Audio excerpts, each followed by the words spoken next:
All right, welcome to Fantasy Football. So basically, I'm going to talk about certain things, guys, at a drop. You can check out my video. I believe I published on YouTube about 2 weeks ago about Spencer Ware, and I mentioned some defenses to really stream. I was talking about the fantasy playoffs and Doug Baldwin. Last week, I'll upload the video how I was kind of down on Todd Gurley and Gus Edwards, and also Adam Humphries, and I was up on Godwin. All right, so let's talk about some players that could be waiver wire ads. Let's talk about values that are going to drop and go up. You can check also my last year's videos. I believe some of them are published on the YouTube, so you can go check them out. I was really against Dak Prescott as a quarterback, took heat for it. I still am like that. It's just Dak Prescott is being bailed out by the football team. But anyway, I'm going to make this video, try to make it really quick because I know that the waiver wires are coming and it's going to be a late night video that I'm going to be pumping out. So first off, let's talk about some fantasy news. So the guy that you really want to be picking up is Justin Jackson.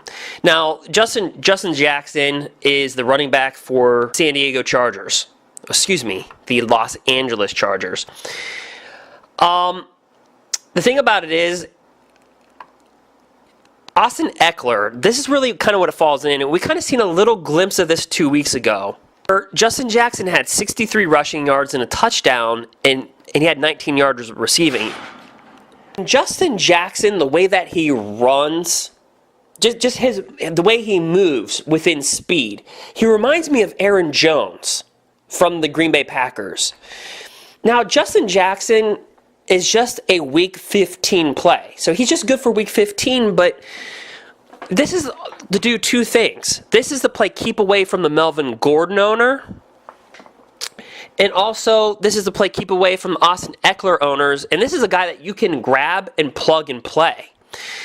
What's going to be interesting about this is that in this past week where he was kind of insufficient on running, he had 7 carries for 12 yards, but he caught both of his passes for 23 yards. So he's highly efficient when it comes to catching the football.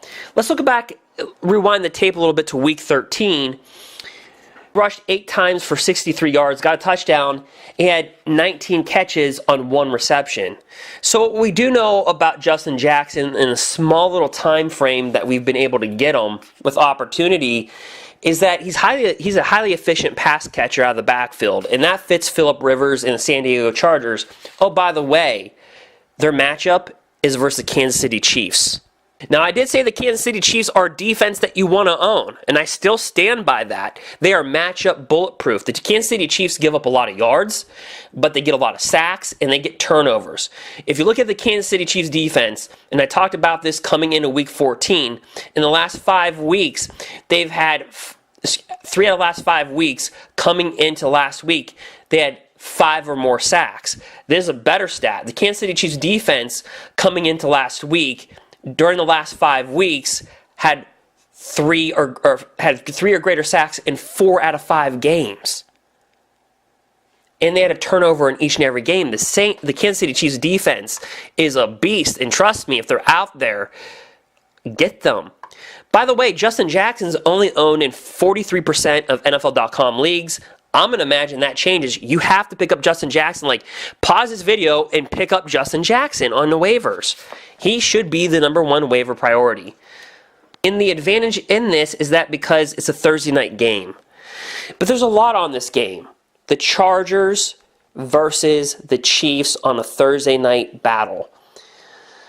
I'm one of those people, I don't like to play guys on Thursday if I have to, but Justin Jackson's a guy that you can pick up and play keep away from your opponents, and also he's a starter. He's a guy that you can pick up, plug into your lineup, and you can feel confidence that if Austin Ekeler does not start, and there was rumors, by the way, coming into last week that Austin Ekeler may not even start because he was beat up. So I would honestly, that's the #1 waiver wire pickup. Honestly, another guy that you want to pick up, and I picked up last week, is Dante Pettis. Really? Dante Pettis? Yeah, he's only 28.9% point. So he's 70% available in NFL.com leagues. And it's crazy because in the last 3 weeks, he's had 7 targets. What has he done? He scored a touchdown. in the last 3 weeks. Amazingly, he's got 7 targets. And look at his receiving yards. This is not just like a Calvin Ridley thing, where Calvin Ridley went off for a bunch of yards, or he scored a bunch of touchdowns, in that 3-game period at the beginning of the season. This is not Calvin Ridley. This is what we thought Calvin Ridley should have been. It's Dante Pettis. Dante Pettis. 77 yards week 12, week 13, 129 yards. In week 14 versus the Denver Broncos defense, sound the alarm, 49 yards. But what's the one thing that's in common? Touchdown week 12, 2 touchdowns week 13, touchdown week 14. Yeah, the Niners play the Seattle Seahawks, but they also play the Denver Broncos. And oh, by the way, the last time the Niners played the Seattle Seahawks was week 13, where he had 129 yards on 2 touchdowns. He had 24.7 fantasy points in Standard League the last time he played Seattle. Oh, by the way, which was 2 weeks ago. Did I sell you on that? All right, because I picked him up last week. I certainly did. I dropped guys like Calvin Ridley, Traquan Smith. Right now, these guys just don't need to be on your roster when there's guys like Pettis out there, when there's guys like Justin Jackson out there. And I'm going to bring another attention blanket to you. The guy that backs up Spencer Ware, Damien Williams. The guy that had a rushing touchdown last week and vultured a receiving touchdown from Spencer Ware. Spencer Ware did all the work, and then Damien Williams just caught a pass and then ran for a touchdown. Spencer Ware would have had Spencer Ware had 12.9 fantasy points. He had 129 yards from scrimmage. But his day would have been off the charts if it wasn't for Damien Williams vulturing 2 touchdowns away from him. By the way, speaking of Damien Williams, he's a great pass catcher. And the thing is, Spencer Ware didn't practice on Monday, and he didn't practice on Tuesday. They have a Thursday game. So, Damien Williams is a guy, and not only is he... These are just smart plays. Justin Jackson, Damien Williams, and Pettis, these are the 3 guys that need to be picked up in Standard League, because here's the thing, and not just in Standard. Damien Williams, these guys in PPR, not so much Pettis. Even though Pettis has got 7 targets, he's not catching it's not like he's catching all of his targets. But Pettis in Standard, yes. What is Pettis? Well, Pettis right now, I said he's what Calvin Ridley should have been, and that's actually how he's playing, but he's actually what Doug Baldwin should have been, realistically, right? A guy that's going to get you, can get you 40, 50 yards a game, but has the ability to get you 100 and can find the end zone. And that's what Doug Baldwin used to be, right? Now Doug Baldwin's fallen off the fence. So I think realistically you can officially just get rid of Doug Baldwin at this point. I think you can feel really comfortable getting rid of Doug Baldwin for a guy like Pettis, pick up Damien Williams, pick up Justin Jackson, pick up a second defense. Pettis to me is a wide receiver 3 with he has a lot of upside. Because in the last 3 weeks, he's been a wide receiver 2. He's had 4 touchdowns in the last 3 weeks, and it seems he's been targeted 7 times in the last 3 weeks. So it seems like, you can say whatever you want about Pettis, whatever, but the matter is that he is, as kind of say, he's the number 1. He may not be the number 1 on the depth chart, but in fantasy, the way Mullins is targeting, giving him targets, yeah. By the way, Pettis, 2nd round pick. Okay? So, it's not like he was coming out of college, undervalued. He's a 2nd round pick of the San Francisco 49ers. So, yeah, between him being a 2nd rounder, him having the chemistry with Mullins, him getting his opportunity, Pettis, yes. Godwin. Chris Godwin. So he's another guy that should be picked up off waivers. I talked about him last week. Any single time you have the last name God with win, like, that's just good. Like, I wish I would have had, like, the name Godwin. Like, God winning. Chris Godwin, I think, is going to be a guy that you want to own out of the Tampa Bay Buccaneers wide receivers, not named Mike Evans. And it's just Godwin. Like, just the name God with win. You know what I mean? Now, if we could just grab Traquan Smith, like, if I just grab Traquan Smith, like Traquan's first name, and pair it up with Godwin, like Traquan Godwin. If that was my name, it'd be like, okay, Chris Godwin's got, like, in your last name, when you have the word God plus win, God winning, not like Charlie Sheen, hashtag winning. It's not like, Charlie Sheen winning, but it's like God winning. You know what I mean? It's like, you just have to be good. It's just an awesome name. We combine Traquan Smith, it'd be like Traquan God winning. Unfortunately, Traquan Smith, you can feel free to drop him. Now, again, don't drop any of these players because Traquan Smith can go off. The Saints, are starting to get exposed a little bit with they need a second receiver to step up.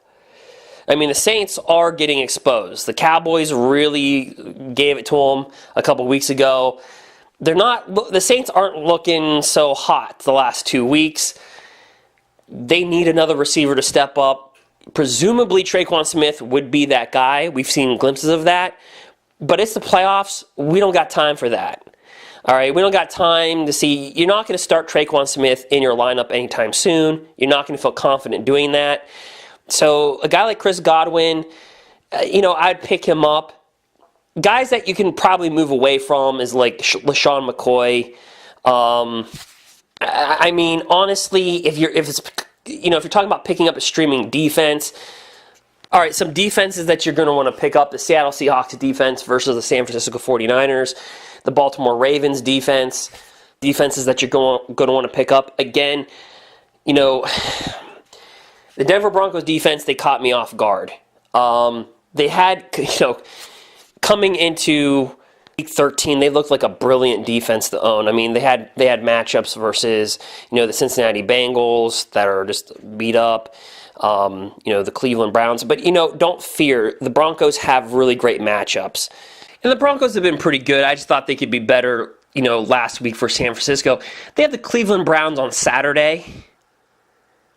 And then they have the Oakland Raiders on Monday. So they not only do Week 15 do they have the Cleveland Browns, but Week 16 they play the Oakland Raiders. And the fact that Week 15 they play Cleveland on a Saturday, and then Week 16 they're at Oakland on Monday Night Football. So they get 8 days of rest. Like, my gosh. They're the number 4th ranked defense. Like, if they're not owned. The other thing is the Tennessee Titans. Now, Tennessee Titans last week scored 10 fantasy points. I don't like them versus the Giants. I did 2 weeks ago. I don't like them versus the Giants this week. I mean, the Giants are looking like they're playing decent football. They scored 40 points last week. But I do like their Week 16 matchup versus the Washington Redskins. So I pick up the Tennessee Titans defense for your championship game. But certainly not to be played this week.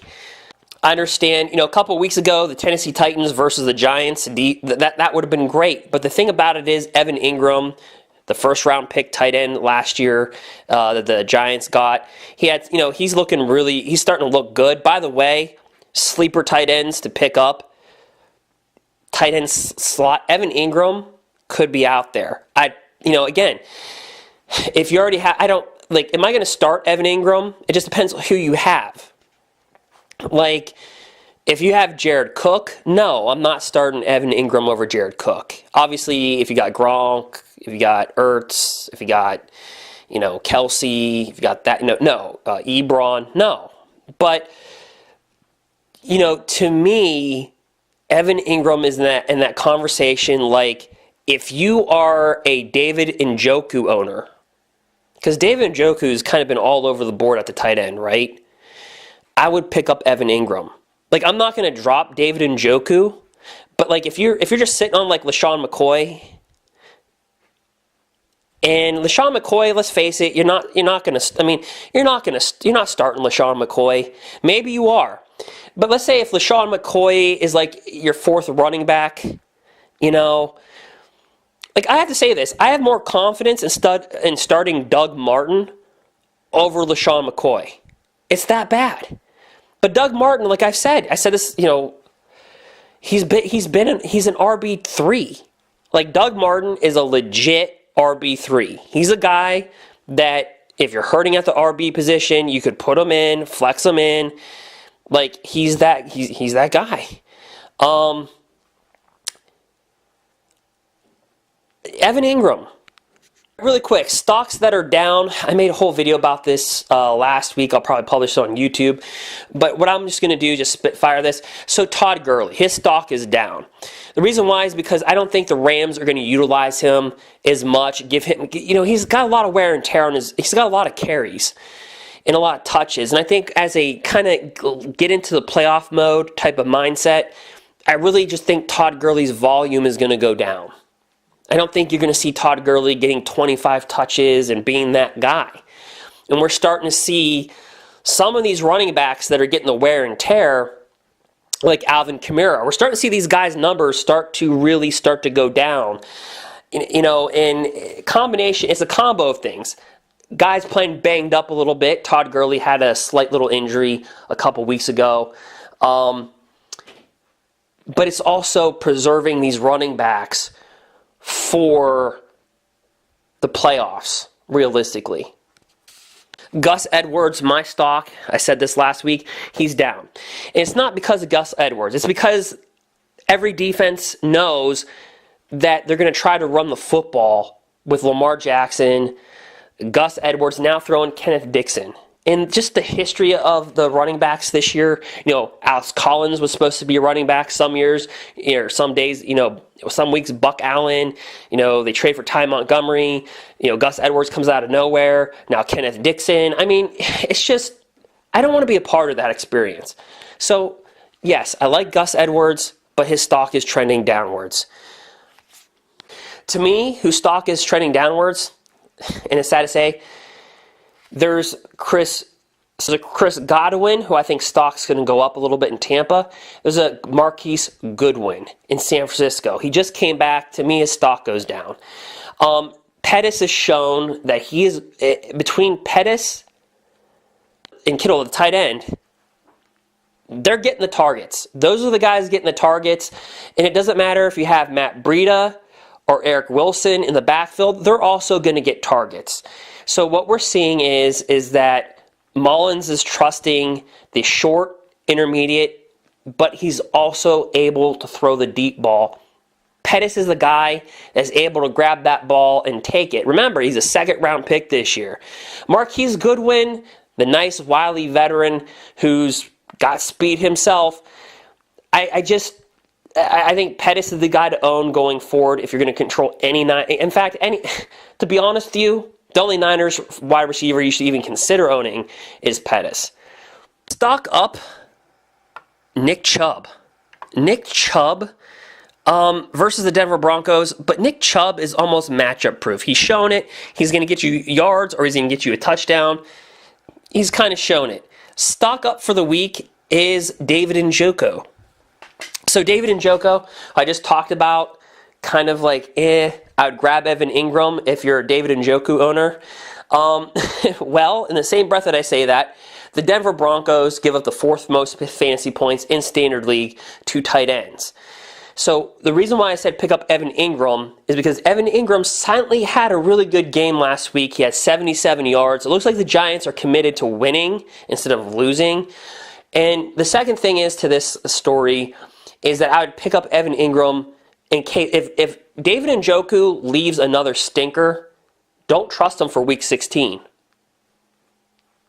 That's all I'm saying. Like, don't trust him week 16. So it's nice to see what Evan Ingram will do. So if I'm a David Njoku owner, I pick up Evan Ingram if you can. I start David Njoku because of the matchup, but I'm just kind of seeing what Evan Ingram does during the course of the this week.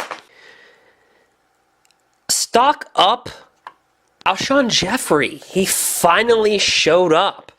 You know, last week he had 9 targets, he caught 6 for 50 yards, and he found the end zone. Carson Wentz, let's just face it, hasn't been Carson Wentz versus a Dallas Cowboy defense, by the way, that shut down the Saints. Yeah, I mean, Alshon Jeffrey, his matchup is versus the Chargers. They give the 12th most fantasy points to wide receivers. So stock up a little bit for Alshon Jeffrey. Stock up as much as I diss Doug Baldwin, but they play the 49ers. You know, the Seahawks play the 49ers. Stock up for Tyler Lockett. Tyler Lockett has been the quiet receiver that just produces. You know, matchup versus San Francisco, take full advantage of that one. By the way, San Francisco gives up the 4th. I just talked about Denver giving up the 4th most fantasy points to tight ends for David Njoku for the Cleveland Browns. Yeah, the 49ers give up the 4th most fantasy points to wide receivers. Well, that is it. That is my fantasy football stock up, stock down, guys that you should be really targeting. If you have any questions at all, feel free to send me, and I can make a more concise video, especially for Week 16. And I can do it way much ahead of time.